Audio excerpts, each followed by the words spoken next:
What's gone wrong with Oh, education in America? I think that in part we've moved away from lots of things that work. What do you mean, what worked? Standards, sticking close to the knitting, and what one superintendent said, oh, I get it.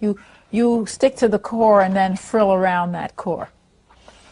That people keep trying to invent new ways to do what we know how to do. Take a look at x minus 5 and 5 minus x. If only we could switch this to make it look like this, the ball game is over. Watch. There are also some practical innovations. Every academy student must take a course in the fundamentals of business, and Japanese is offered as a foreign language beginning in the 7th grade. How do you say telephone? Nikki answer. Denwa. Japanese is really a difficult language, isn't it? Absolutely. It's very hard. It's got 2 alphabets. But they don't know it's hard. They think it's fun.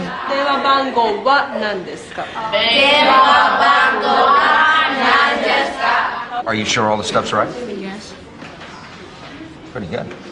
It's all part of Dr. Monroe's vision and her unshakable belief in the power of education and the idea that teachers can transform lives.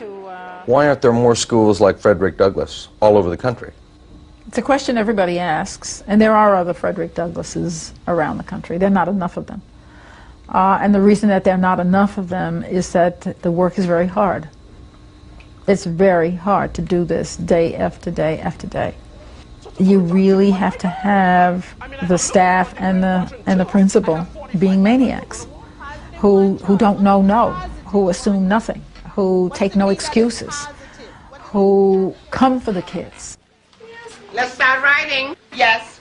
I used a quote from the story saying... That's good. That's good. A quote from the story. Yes. Dr. Monroe says there is no way to pay good teachers enough money. It's a calling, not a profession. 14, 16 hours a day if you do the job right. She supplements her school budget by raising money from corporate sponsors to send her kids to the theater and the ballet, and on trips abroad to places like South Africa, Israel, and Paris. She doesn't want them to feel disadvantaged when they finally get to college. See, that's the added competitive edge. You got the academics going for you, but then when you go off and somebody says, well, you know, when I saw the Eiffel Tower, I said, it's funny, the day we were there, it was raining. Was it raining when you went? You've got to give kids that kind of sense that the world is theirs. They have to just be prepared to be smoothly in it. You think that's important? Very. Why? Tell me what the alternative is.